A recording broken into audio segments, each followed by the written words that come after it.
Hello student, आज मैं पुनः आपके समक्ष इनकम फ्रॉम बिजनेस और प्रोफेशन फिर पुनः चर्चा करने जा रहा हूं। पिछले वीडियो में मैंने काफ़ी कुछ चर्चा एज ए कंसेप्ट के रूप में, एज ए लॉजिक के रूप में हमने आपके समक्ष किया और ये भी बताए और आपसे कुछ प्रश्न भी किए कि क्या आप फाइनल अकाउंट के पीएल अकाउंट को बनाना जानते हैं। तो आपका उत्तर था यस। अगर आप जानते हैं तो प्रायः इनकम टैक्स के दृष्टिकोण से लाभ को निकालने में, इनकम को निकालने में आपको कहीं कोई कठिनाई नहीं होगी। थोड़ा सा लॉजिक का प्रयोग हम करते हैं, जिसके लिए मैंने पिछले वीडियो में पूरा डिस्कस किया। आज उसी को आगे बढ़ाते हुए हम इसको लेके चल रहे हैं।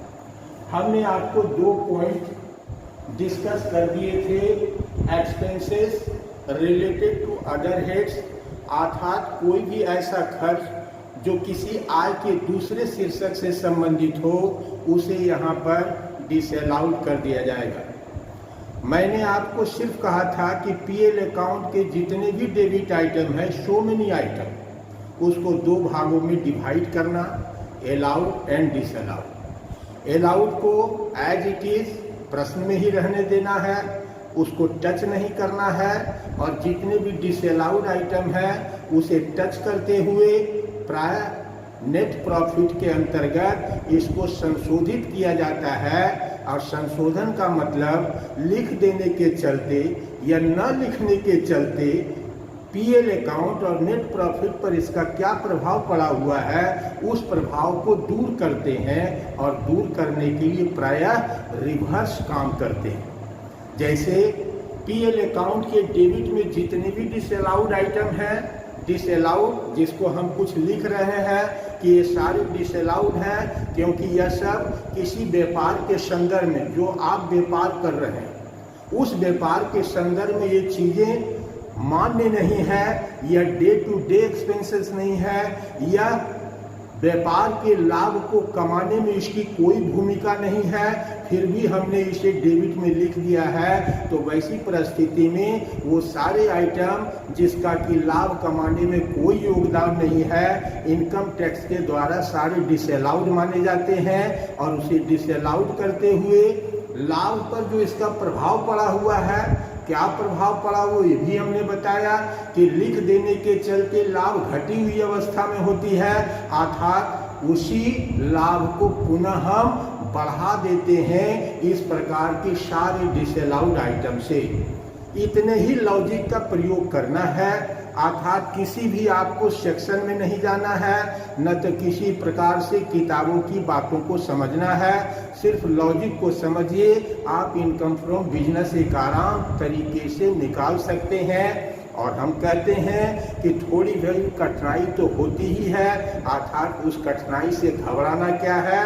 अगर हम किसी चीज़ को 95% समझ जाते हैं तो 5% जीवन में कठिनाइयाँ रहती है, ऐसी कोई बात नहीं, फिर भी उसे भी आसानी से समझा जा सकता है।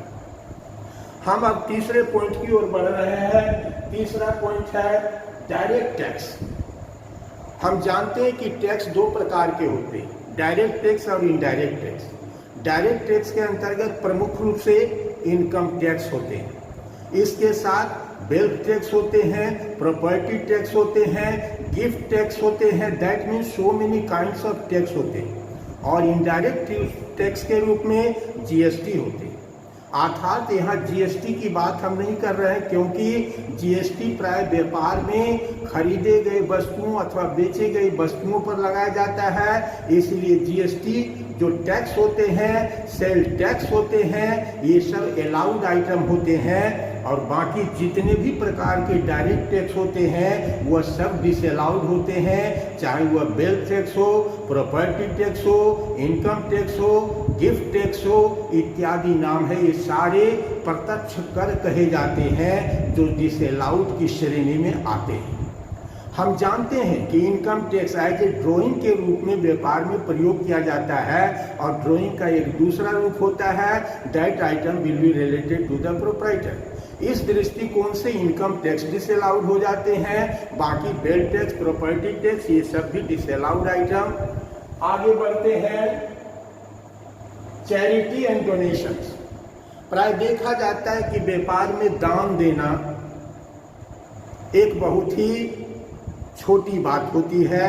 हम प्राय दान देते हैं, डोनेशन देते हैं, सरकार को देते हैं, प्राइवेट इंस्टीट्यूशन को देते हैं, एनजीओ को देते हैं।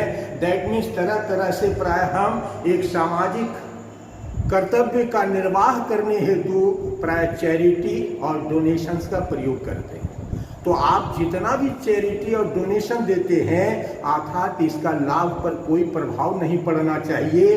अगर ये सारे आपको अलाउड में माने जाएंगे, तब आप क्या करेंगे, इसके द्वारा आप अपने लाभ को मैनिपुलेट करेंगे। अर्थात इसीलिए यहाँ पर चैरिटी और डोनेशन डिसअलाउड की श्रेणी में आते हैं। लेकिन जब हम टोटल इनकम की गणना करेंगे तो अंडर सेक्शन 80G के अंतर्गत इसको कटौती दिया जाता है। अर्थात यह कटौती एक प्रकार से रिस्ट्रिक्टेड होता है, ओपन नहीं होता है कि आप जितना मन चाहे डोनेशन दे दीजिए और आपको इसकी स्वीकृति मिल जाएगी, अलाउड मिल जाएगी। तो इसका एक गलत प्रभाव पीएल पर चला जाता है, नेट प्रॉफिट पर चला जाता है। इससे टैक्स चोरी की संभावना बढ़ती है। यही कारण है कि इस शीर्षक के अंतर्गत डोनेशन डिसअलाउड होते हैं। लेकिन that amount that donation are deductible in total income under section 80G के अंतर्गत जब हम पढ़ेंगे कंप्यूटेशंस ऑफ टोटल इनकम, तब हम फिर इसकी चर्चा करेंगे कि यह किस प्रकार से कटौती दिया जाता है। इसमें मैंने एक शब्द जोड़ा, एक्सेप्ट बिजनेस एसोसिएशन, अर्थात व्यापार के हित को सुरक्षित रखने के लिए प्रायः एक बिजनेस एसोसिएशन, एक संघ होते हैं, जस्ट लाइक एक प्रकार का इस संघ होते हैं जो प्राय प्रत्येक प्रकार के व्यापार के हितों की रक्षा करने के लिए बनाया जाता है। ऐसे एसोसिएशंस को भी प्रायः हम दान देते हैं। दान तो उसको नहीं कर सकते हैं, कंट्रीब्यूशंस कर सकते हैं। अर्थात हम अपना एक अंशदान उसको देते हैं। जैसे आप चैम्बर ऑफ कॉमर्स का नाम सुने होंगे। चैम्बर ऑफ कॉमर्स एक प्रकार का बिजनेस एसोसिएशन है। इसे इसलिए बनाया गया है ताकि इसके द्वारा सभी प्रकार के व्यापार के हितों की रक्षा की जाए। तो चैम्बर ऑफ कॉमर्स के जितने व्यापारी गण लोग होते हैं वह प्राय इसके सदस्य होते हैं और सदस्य के रूप में इसे कुछ न कुछ कंट्रीब्यूशंस करना पड़ता है ताकि यह चैम्बर ऑफ कॉमर्स व्यापार के हितों की रक्षा करने के लिए काम करता रहे। आगे बढ़ते हैं, रिजर्व, प्रोविजन एंड फंड। अर्थात प्राय देखा जाता है कि पीएल अकाउंट बनाने में हम ट्रांसफर टू जनरल रिजर्व कर देते हैं, ट्रांसफर टू फंड कर देते हैं। भविष्य के कुछ हानियों को ध्यान में रखते हुए हम प्रोविजन कर लेते हैं। प्रोविजन दैट मीन्स प्रावधान। अर्थात ये सब पीएल अकाउंट के जब डेबिट में लिखते हैं तो इसका अल्टीमेट इफेक्ट क्या होता है, हमारा नेट प्रॉफिट कम का प्रभाव पर आ जाता है। और ये रिजर्व वगैरह जो है व्यापार के लाभ को कमाने में इस प्रकार के रिजर्व का कोई योगदान नहीं होता है। अर्थात रिजर्व कमाए गए लाभ का वितरण होता है। इसे इस प्रकार से समझा जाए कि रिजर्व, प्रोविजन ये सब लाभ को कमाने में कोई योगदान नहीं करते हैं, बल्कि कमाए गए लाभ का ये अन्य प्रकार से इसका हम व्यवस्था समायोजन रखते हैं भविष्य की कठिनाइयों को ध्यान में रखते हुए।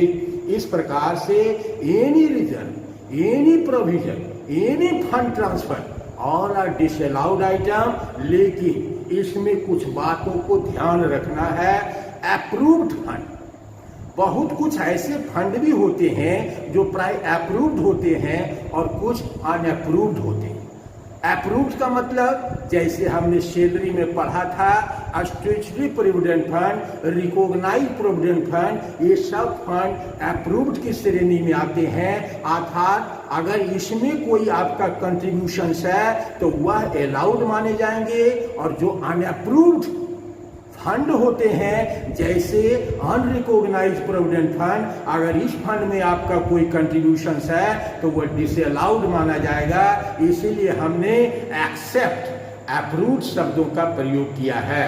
मीन्स वैसे फंड जो मान्य है, जो इनकम टैक्स के द्वारा इसकी स्वीकृति दी गई है, चाहे एक्ट के द्वारा हो या असाइनिंग ऑफिसर्स के द्वारा हो, अगर ये फंड अप्रूव्ड है तो इसके अंतर्गत किसी भी प्रकार के कंट्रीब्यूशंस को अलाउड किए जाते हैं, अन्यथा सारे फंड डिसअलाउड माने जाते हैं। That is the logic of this result. आगे बढ़ते,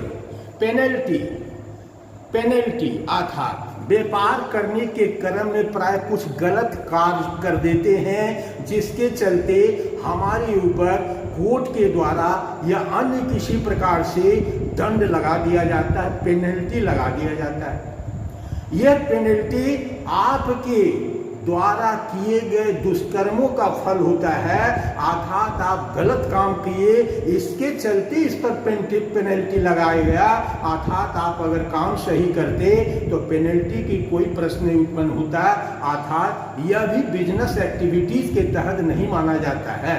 अगर हमने पेनल्टी को पीएल अकाउंट के डेबिट में लिख रखा है तो ये डिसअलाउड आइटम है, अर्थात इसे डिसअलाउड करने का मतलब क्या हुआ, जो लाभ पर घटी हुई अवस्था का प्रभाव है उसको पुनः बढ़ाने का काम करते हैं। तो जितने भी डिसअलाउड एक्सपेंडिचर्स हैं, सबका एक ही काम है कि ये सारे एक्सपेंसेस किसी न किसी प्रकार से आपको लाभ को कम करने का प्रभाव रखते हैं, और इनकम टैक्स इसको बढ़ाने का काम करता है, संशोधित करने का काम करता है। आप ही के नेट प्रॉफिट को संशोधित किया जा रहा है, आप ही के पीएल अकाउंट के नेट प्रॉफिट को निकालकर। अब इसके अंतर्गत 3 और फैक्ट आते हैं। अगर हम एक फैक्ट को अच्छी तरह से समझ गए हों तो अन्य किसी भी प्रकार के फैक्ट को समझने में कोई दिक्कत नहीं होगी। हर फैक्ट के पीछे एक तथ्य है। तथ्य है कि नहीं लिखना चाहिए, आपने लिख दिया, नहीं लिखना चाहिए, आपने लिख दिया, डिसअलाउड। आपको लिखना चाहिए, नहीं लिखे, दैट मीन्स अलाउड। यही 2 लॉजिक हमेशा चलता है कि आपको लिखना नहीं चाहिए, आपने लिख दिया तो इसे एज ए डिसअलाउड कह के आपके प्रॉफिट पर इसका प्रभाव डाला जाएगा, और आपने नहीं लिखा, लिखना चाहिए, दैट मीन्स वह अलाउड आइटम था, लेकिन किसी कारण से अगर आपने उसको नहीं लिखा तो इसका भी प्राय नेट प्रॉफिट पर प्रभाव चला गया, अर्थात उस प्रभाव को दूर करते। तो एक आइटम अगर डिसअलाउड एक्सपेंडिचर को समझ गए हैं तो इसी के ओवरलैपिंग मीन्स इसी के कंधे पर रखकर हम 3 अतिरिक्त बातों को समझ सकते हैं, और उसके लिए हमने डिटेल कोई लिखा नहीं है, बल्कि सिर्फ एक शीर्षक डाल दिए हैं, जैसे लेस इनकम डिसअलाउड। जिस प्रकार एक्सपेंसेस डिसअलाउड हुआ तो एक्सपेंसेस डेबिट आइटम था, तो डेबिट आइटम जब डिसअलाउड हुए तो इसे नेट प्रॉफिट में जोड़ दिया गया। उसी प्रकार जब income that means credit side of PL account में कोई आइटम डिसअलाउड होंगे तो जस्ट रिवर्स लेस कर देंगे। डिसअलाउड क्रेडिट की ओर कैसे समझेंगे, आपको नहीं लिखना चाहिए और आपने लिख दिया, लिख देने के चलते अल्टीमेटली प्रभाव लाभ पर क्या गया, लाभ आपकी बढ़ी हुई अवस्था में है, इसीलिए लाभ को घटाया जाएगा, इसीलिए हमने लिखा है लेस इनकम डिसअलाउड। तो क्रेडिट साइड में जितने भी इनकम है प्राय देखा जाता है, हम बोलते हैं कि हमारा पीएल अकाउंट है, हम जैसे चाहें इसको बनावेंगे, इसमें कहीं कोई आपत्ति की बात नहीं। अब जैसे मन करे आप अपने पीएल अकाउंट को बनाइए, लेकिन इनकम टैक्स के दृष्टिकोण से वो अपने ढंग से पीएल अकाउंट बनाता है, अपने ढंग से कर लगाने के लिए नाम निकालता है, इसलिए आपके द्वारा लिखी गई सारी बातों पर इनकम टैक्स की सहमति नहीं होती है। तो जहां पर वो सहमति है उसी के प्रभाव को आपके नेट प्रॉफिट से निकाला जाता है, दूर किया जाता है, और निकालने के लिए प्राय रिवर्स बैक अर्थात लाभ घटने का बोध हुआ तो उसको बढ़ाने का काम, लाभ बढ़ने का बोध हुआ तो उसको घटाने का काम। That is the logic. इतना ही आपको जानना है, इसलिए हमने 3 लाइन इसी तरह केवल लिख दिया, लेस इनकम डिसअलाउड। जब एक्सपेंडिचर डिसअलाउड होते हैं तो एड होते हैं, इनकम डिसअलाउड होंगे तो रिवर्स लेस होंगे। अब 2 बातें हमने और लिखा, income allowed but not charge.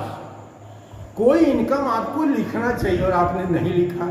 Income tax उसको अलाउड मानता है और आपने क्या समझ के उसको नहीं लिखा, ये तो आप ही कह सकते हैं। लिखना चाहिए, नहीं लिखे। नहीं लिखने के कारण आपके लाभ किस स्थिति में है? लाभ घटी हुई अवस्था में। कोई इनकम अगर आप नहीं लिखिएगा तो आपका क्रेडिट क्या होगा? घटेगा, और क्रेडिट घटने का मतलब अल्टीमेटली इफेक्ट लाभ पर घट जाएगा। अर्थात ऐसे आइटम से हम आपके नेट प्रॉफिट को पुनः बढ़ाने का काम करेंगे। इसलिए हमने लिखा है add income allowed but not charge. अर्थात कोई भी आए, और ये सारी सूचनाएं आपके क्वेश्चंस में मिलेगी कि कौन से आइटम अलाउड थे लेकिन अभी तक लिखे नहीं गए। तो ये सारे इंफॉर्मेशंस आपके प्रश्न में ही मिलते हैं, इसमें कहने की कोई जरूरत नहीं। चौथा लिखिए expenses allowed but not charge. Expenses लिखना चाहिए डेबिट में और आपने नहीं लिखा, तो लिखना चाहिए और नहीं लिखे। नहीं लिखने के कारण आपका लाभ क्या हुआ? बढ़ी हुई अवस्था में है। जरा इस प्रभाव को हमेशा समझिएगा। आपका लाभ बढ़ी हुई अवस्था में है, अर्थात आपके लाभ पर रिवर्स इफेक्ट देंगे। जो बढ़ी हुई अवस्था में है उसको घटा देंगे। इसलिए हमने लिखा expenses allowed but not charge. यही 4 शीर्षक होते हैं जिसको एड और लेस की श्रेणी में रखते हैं, और इस प्रकार आपका नेट प्रॉफिट संशोधित हो जाता है, जिसे हम कह देते हैं इनकम फ्रॉम बिजनेस या टैक्सेबल इनकम फ्रॉम बिजनेस, जो कह दीजिए, क्योंकि यही केवल इसी के द्वारा सारे इनकम की व्याख्या नहीं की जाती।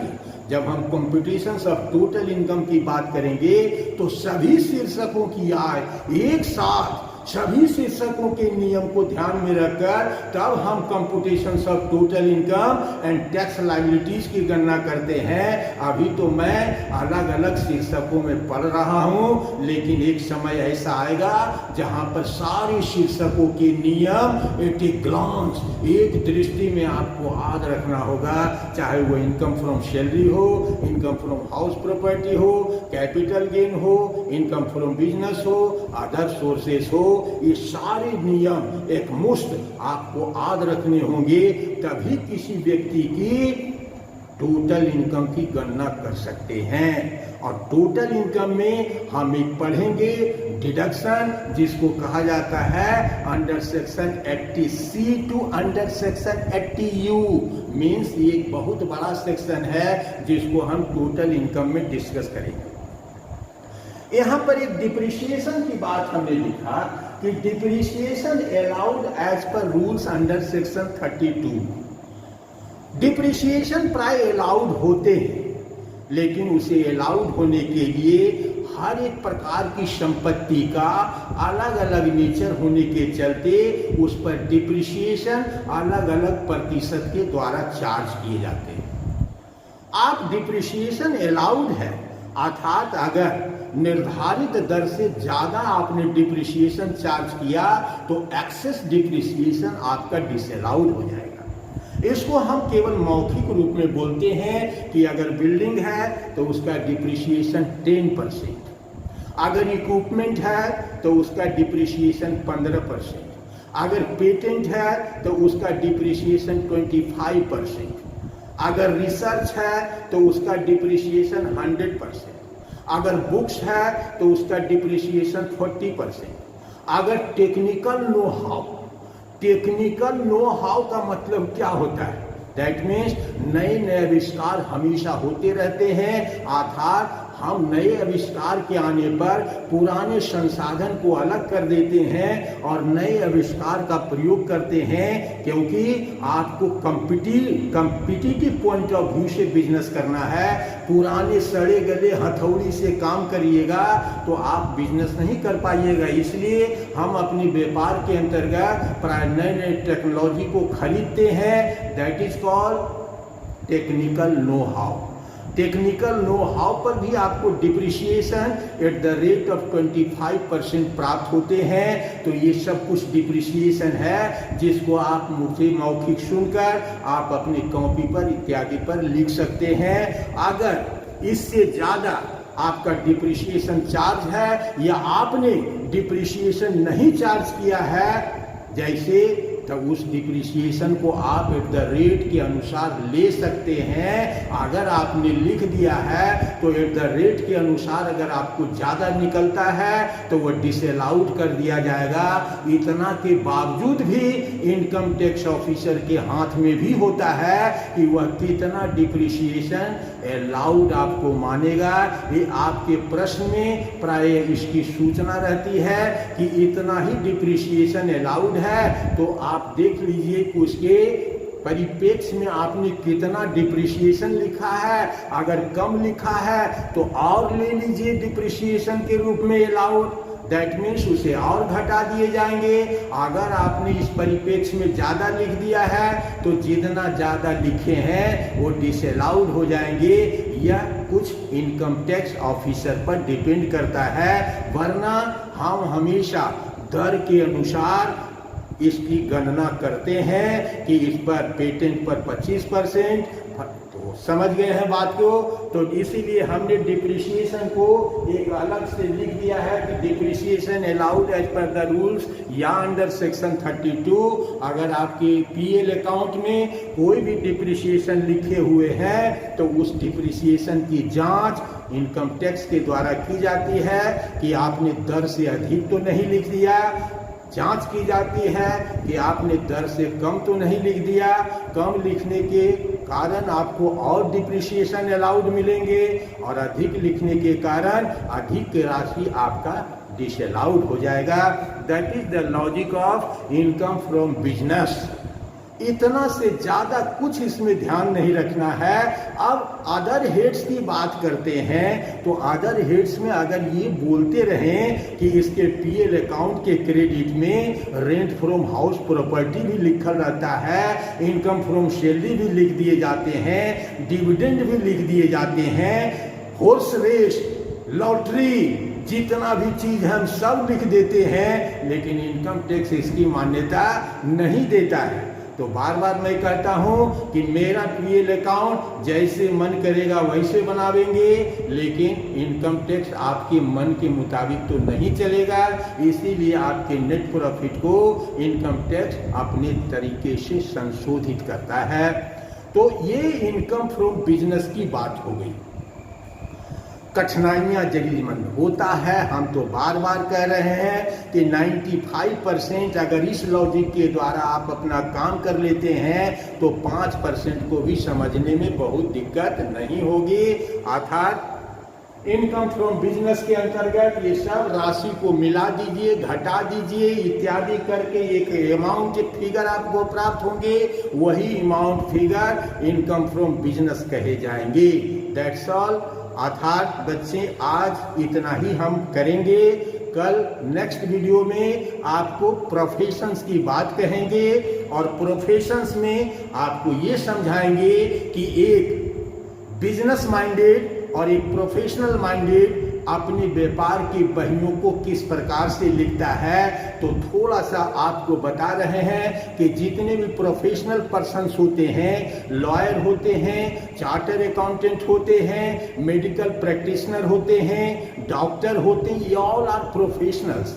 अर्थात यह अपने बही को या तो कैश बुक्स अकाउंटिंग सिस्टम के अंतर्गत रखते हैं, दैट मीन्स सिर्फ कैश बेसिस पर ही अपनी बहियों को मेंटेन करते हैं, क्योंकि इसे वस्तु खरीदना और वस्तु बेचना नहीं है, ये सेवाओं को बेचते हैं। इसीलिए या तो यह रिसिप्ट एंड पेमेंट अकाउंट के शक्ल में अपने बहियों को मेंटेन करता है या कैश बुक के शक्ल में। और हम जानते हैं कि कैश बुक और रिसिप्ट एंड पेमेंट अकाउंट में क्या अंतर है। तो कैश बुक का ही सारांश होता है रिसिप्ट एंड पेमेंट अकाउंट, और ये हमेशा कैश पर बनाया जाता है। दैट मीन्स कैश आवे तभी कुछ लिखेंगे, अन्यथा नहीं लिखेंगे।